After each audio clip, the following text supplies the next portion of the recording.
Pulso económico del lunes, que como siempre empezamos echando la vista atrás a ver qué tal le ha ido al IBEX 35. Hoy cierra con avances 0,70%. El índice general se nos queda en 9.211,3.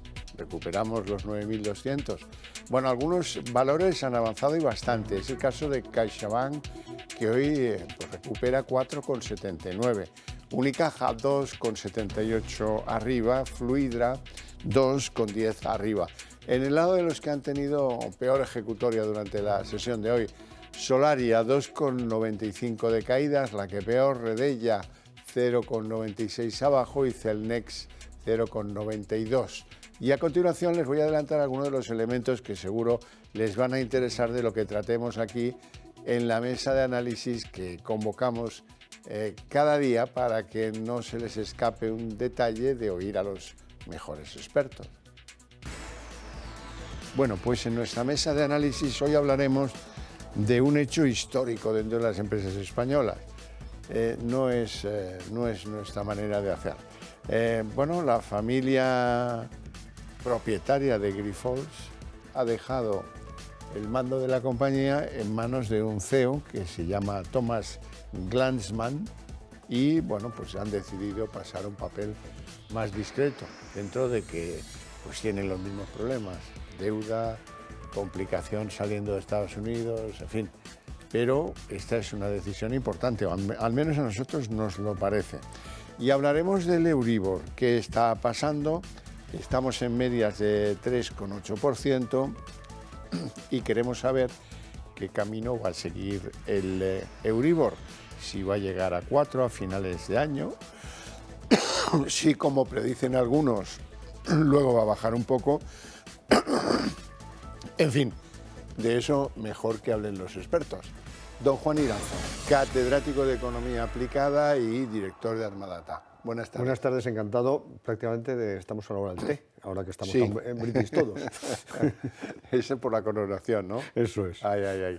Y bueno, yo son una hora menos, además. Por eso. Bueno, don Antonio Gallardo, experto financiero de iAhorro. Muy buenas tardes y gracias por acompañarnos también. Empezamos con la sesión de bolsa. Hoy el IBEX ha destacado en Europa porque con el apoyo fundamental de los bancos hemos mejorado bastante la posición, por encima de los 9.200. Iranzo, ¿qué te parece? Hombre, yo creo que era lógico porque, en primer lugar, el otro día ya lo anunciamos nosotros. Lo que veo es que nos han hecho caso, que había bancos muy baratos, de tal manera que lo que ha hecho la gente es tomar posiciones. En segundo lugar, y tiene mucho que ver con lo que vayamos a ver posteriormente con el Euribor, los tipos de interés yo creo que han tocado techo y, de hecho, los tipos de intervención de los bancos centrales, por lo menos durante una temporada. ¿Y eso qué implica? Que los bonos, el Euribor, etcétera, luego lo veremos, pero están cambiando la tendencia y eso es una buena noticia para la bolsa. Luego se han dado buenos resultados empresariales también, sobre todo en los bancos, aunque el gran beneficiado de los bancos, hay que recordarlo, es la señora Montero, en este caso la ministra de Hacienda, porque es intolerable lo que ha ocurrido con ese impuesto y que se nos ha detraído a los accionistas. Y luego, por otro lado, hay que tener en cuenta que hay perspectivas también de una aceleración muy moderada, pero una cierta aceleración del crecimiento. Y por último, precisamente nuestro IBEX estaba retrasado. Antonio Gallardo, ¿cómo lo ves? Completamente de acuerdo. Los bancos están muy baratos, si tenemos en cuenta los resultados, que con sus luces y con sus sombras, pues sí que hemos visto como los márgenes se han incrementado y van a seguir siendo altos, porque seguimos viendo ese desequilibrio, ¿no?, entre un ahorro que la gran banca remunera muy poco y unos tipos de interés que sí que se están aplicándose en subidas, tanto en hipotecas como en préstamos y en tarjetas, porque nos hablan mucho de que hay menos saldo, que debemos menos, porque estamos amortizando más, pero si vemos cómo están subiendo los tipos y los préstamos al consumo que se contratan y los saldos de tarjetas, que se debe más de un 15% más que hace un año, pues vemos que hay un suculento bocado para la banca. ¿Cuándo pensáis que la banca se tomará en serio lo de remunerar a los clientes que tengan sus inversiones? Pues se lo está pensando con cuidado, precisamente. Sí, prisa no tiene, ¿no? Prisa no tiene, pero efectivamente se puede dar la circunstancia, como ya ocurrió con la supercuenta Santander, que alguien rompa, que alguien hoy por hoy decida sacrificar margen por crecimiento. Esa es la gran decisión estratégica. ¿Alguien lo va a hacer? Pues ya veremos. Pero también es verdad que el escenario es de una cierta moderación respecto al pasado de la inflación, ¿no?, que esté resuelta, y una tendencia, yo me atrevería a decir, a que se pueden moderar ligeramente los tipos también. Gallardo. Y lo curioso es que cuando se planteen esto va a ser cuando la curva de tipos empiece a verse en descenso, con lo cual se han ahorrado pues unos buenos costes, ¿no?, cuando estaban subiendo, ¿no? Entonces sí es probable que alguien rompa esta guerra, y si no, bueno, pues lo que veremos son subidas un poquito suaves y muy alejadas de lo que sí ofrecen pequeños bancos y bancos de fuera, que al final es el refugio para unos pocos más intrépidos, no para la mayoría de los clientes, que sí que buscan un poquito, por lo menos, no perder tanto poder adquisitivo. En cualquier caso, los que somos clientes de pasivo tenemos que recordarles que nos necesitan ahora, ¿eh? En el pasado decía, hombre, no, si resulta que me regalan el dinero del Banco Central Europeo, usted tiene toda la razón, incluso le pagan por pedirlo, pero en este caso, bueno, estuvo a cero, vamos, en la intervención, pero en este caso ya le va a costar un 3,75, señor, ya le va a costar bastante. Por tanto, señor banco, piénseselo rápidamente. Cuidadín, que decía que... Porque de hecho ya se está produciendo una retirada muy importante de depósitos, que esa es otra de las noticias del mes de abril. Lo que pasa es que esa retirada de depósitos, es verdad que alguna cosa va pues, a bonos, a letras, etcétera, pero yo creo que lo más sustantivo va a ser gastado porque no podemos... Porque no se llega a fin de mes. Eso es así. Sí. Triste sino. Bueno, por cierto, Grifols, algo que no sucede nunca en una empresa de origen familiar, aunque sea muy grande, como es el caso de Grifols, que bueno, pues han decidido apartar a la familia de la cúpula decisoria y dejar la compañía en manos de un CEO que se llama Thomas Glanzmann, que acaban de fichar y que está destinado a ser, seguramente porque sus condiciones para entrar a dirigir la compañía lo estipulaban, el que tenga el mando absoluto. Efectivamente, es un sueco que va a ser presidente y CEO. Por tanto, lo que va a hacer es sustituir a dos históricos de la familia, precisamente a Víctor Grifols y a Raymond Grifols, de tal manera que, evidentemente, esto significa toda una revolución. Ya no digamos una empresa de origen catalán, que la familia salga completamente de la altísima dirección. De tal manera que efectivamente lo que se plantea es un nuevo plan estratégico. Un nuevo plan estratégico que en primer lugar tiene como objetivo redimensionar la empresa y reestructurar sus productos. En definitiva, tenemos que decir que es una empresa de derivadas de plasmas y que era líder prácticamente antes de la pandemia y luego lo ha pasado bastante regular durante la pandemia.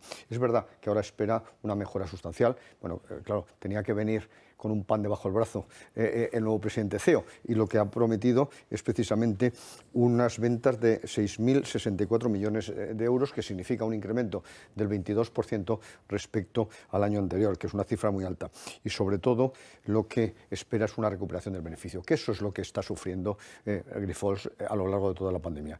Subiendo un 10% el beneficio, se situará en 208 millones de euros. ¿Saben ustedes cuál fue el beneficio de Grifols vendiendo menos justo antes de la pandemia? 625 millones de euros. De tal manera que ese ha sido el drama, y eso es lo que ha llevado a que se haya derrumbado en bolsa un 70% y que ahora se intente cambiar lógicamente esa estrategia, que no iban por buen camino. Gallardo, explíquenos, ¿cómo va a evolucionar el Euribor? A fecha de hoy estamos en medias del 3,8% y qué rumbo va a seguir.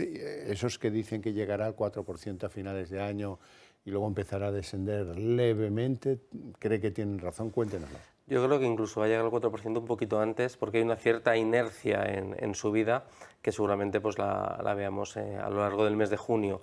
Y luego lo más probable es que baje un poquito y nos situemos en una meseta y tarde todavía un tiempo en que baje, pero olvidándonos completamente de los tipos que hemos visto en los años pasados.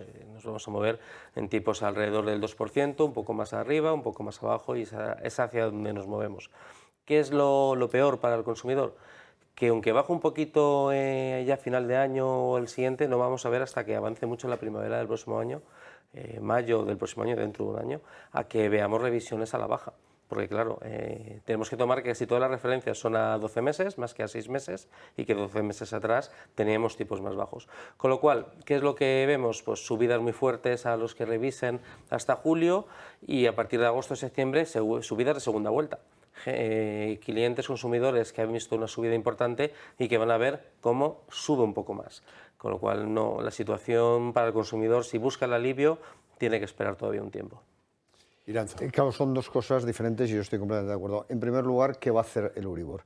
Pues yo me atrevo a decir que tocó techo, y siempre me arriesgo, el 25 de abril con el 3,9. Se estaba esperando a ver qué sucedía con la política monetaria del Banco Central Europeo y de la Reserva Federal. Subió moderadamente un cuarto de punto y prácticamente marcó que por ahora lo va a dejar sobre todo la Reserva Federal, y eso incidió en el Euribor, que a lo largo del mes llevaba una media de 3,80 y hoy ha hecho 3,77. Por tanto, ligerísimamente está flexionando. Evidentemente, no va a tener tipos negativos, porque además no podía y ni debería tener tipos negativos como hemos vivido. En cualquier caso, es también sorprendente, y luego lo comentaremos, las decisiones de no trasladarse de tipos de interés variable a fijo en el caso de las hipotecas. Pero evidentemente va a haber bastantes disgustos cuando vean el recibo de su hipoteca. Como también se están llevando mucha gente, nos estamos llevando mucha gente disgusto cuando sabemos el valor de nuestros fondos invertidos en renta fija y en renta fija muy solvente, como puede ser la norteamericana. Sí, sí. Sí, es probable que no lleguemos. Yo no soy tan optimista, creo que va a haber todavía cierta inercia, va a haber un poquito de inestabilidad, vamos a ver subidas y bajadas en los tipos diarios. Y sí que es cierto lo que vemos, que a final de año no, es decir, a final de año ya tiene que ser una tendencia un pelín más a la baja. Pero va a ser una tendencia muy suave y muy expectante a ver cómo, porque bueno, hay que ver las inflaciones en Europa, a ver cómo vamos. Y sí que es cierto que bueno, tenemos un diferencial de tipos con Estados Unidos que nos deja margen a que si fuera necesario subir un poquito más, pero bueno, sí que lo que vemos es esa inflexión, ¿no? Que en todo caso pues la curva ya no vemos estas subidas tan exageradas que vimos en el cierre del año pasado y en el arranque de este. En cualquier caso va a ser importante la información sobre la inflación en Estados Unidos pasado mañana. Vamos a ver qué sucede. Sí. Bueno, antes lo decía usted, profesor Iranzo, no es que hayan sido pocos avisos los que desde aquí hemos lanzado. Piénsenselo bien, aunque sea engorroso, cambien a tipos fijos porque no volveremos a tener tipos variables como los que estamos teniendo. A pesar de eso, a mí me asombra, Gallardo, la poca gente que ha tenido en cuenta ese consejo y pues que las hipotecas a tipo fijo no hayan pasado a ser la preferencia número uno del público. Y luego le quiero preguntar cuánto se está pagando de más ahora por una hipoteca variable, si podemos hacer algún ejemplo.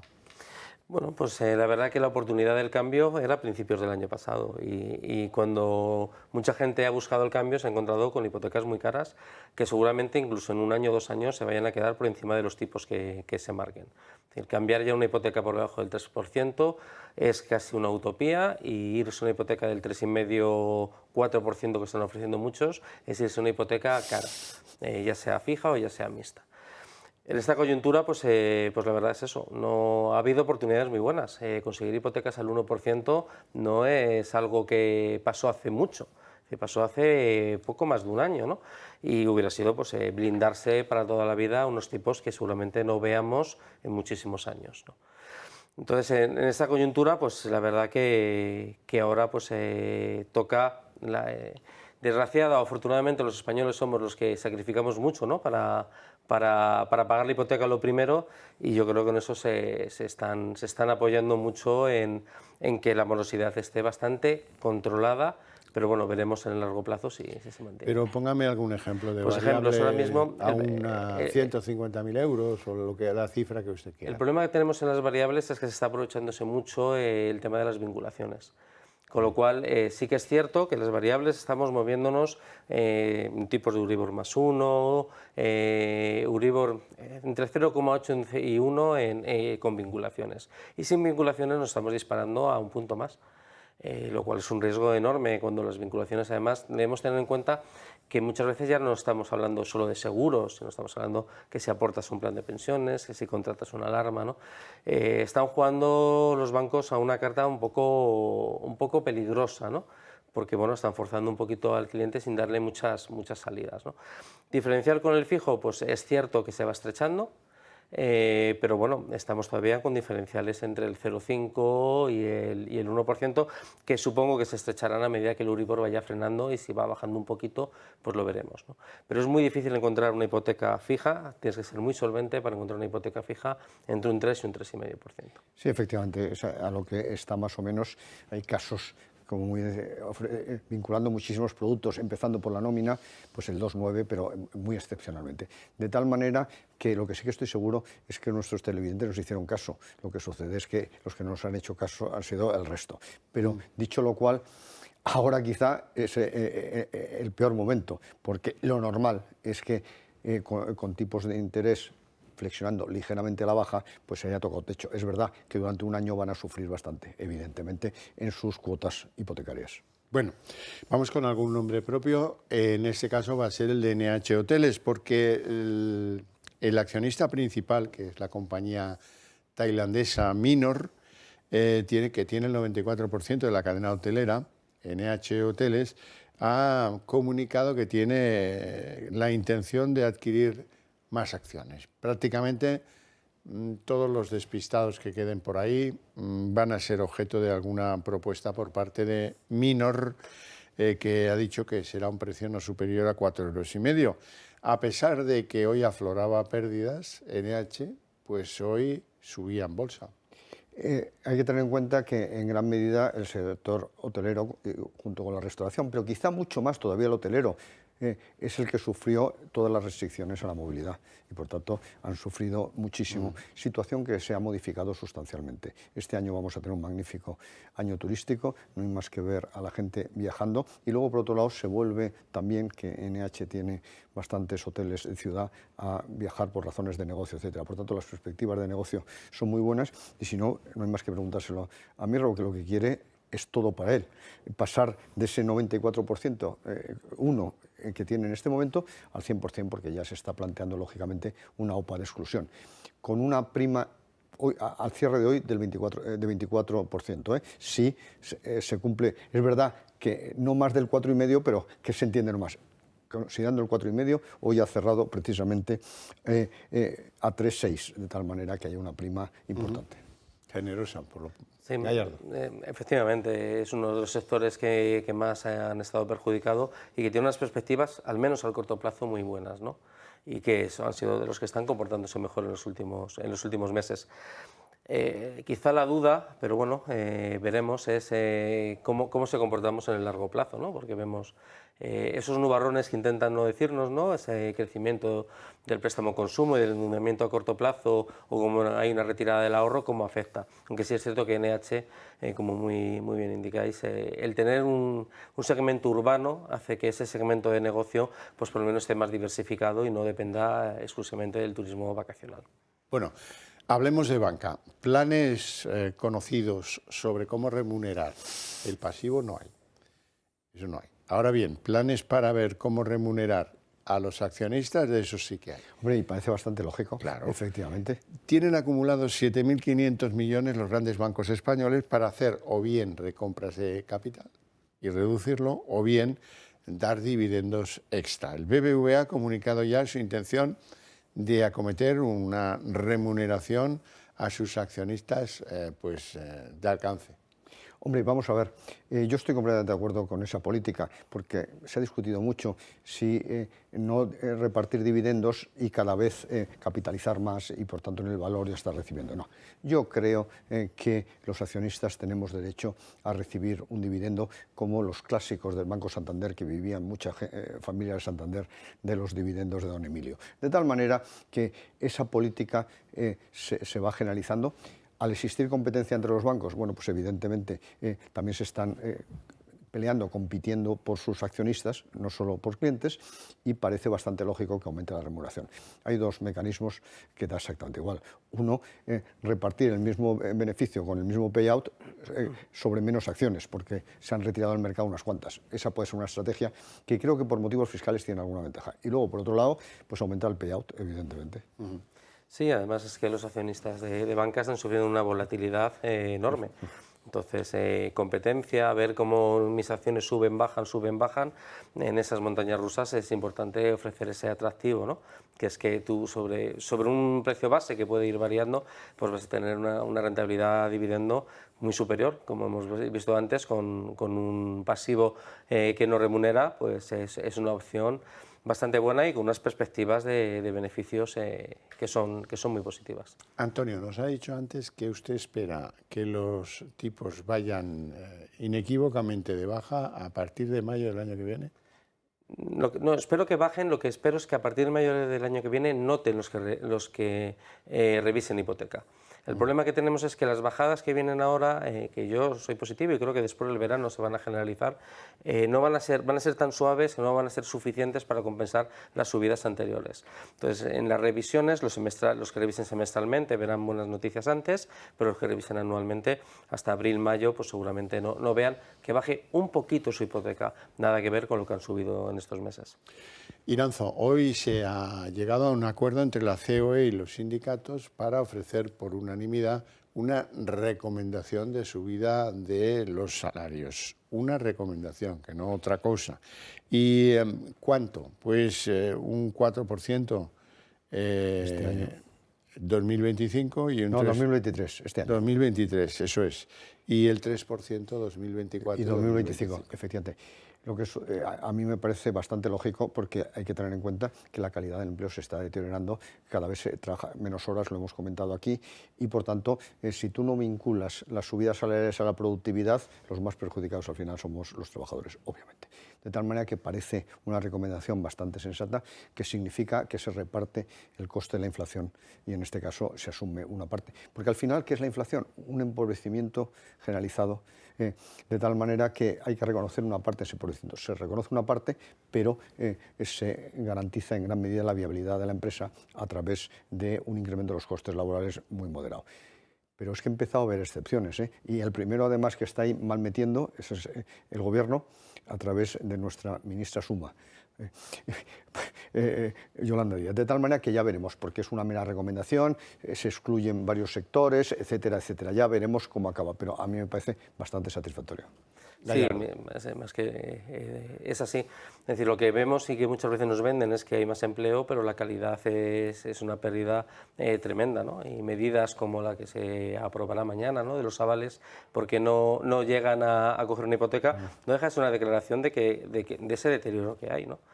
Pensemos que hace 10 años un 46% de los jóvenes compraban casa, ahora estamos en torno al 30%, ¿no? Entonces eso se debe a que ahí no solo suben los precios de la vivienda, sino que lo que está haciendo es que la relación con los salarios es cada vez peor. Bueno, hay que decir también que en Alemania la producción industrial ha caído un 3,4%. Veníamos de febrero con un aumento del 2,1%. Y ahora hemos vuelto a las caídas en cuanto a la producción industrial. Muy mala noticia. Se forzó en gran medida que Alemania no entrase técnicamente en recesión con un crecimiento cero en el primer trimestre, provocado por esa subida, cierta mejoría del sector industrial como consecuencia de la reducción de los precios de la energía.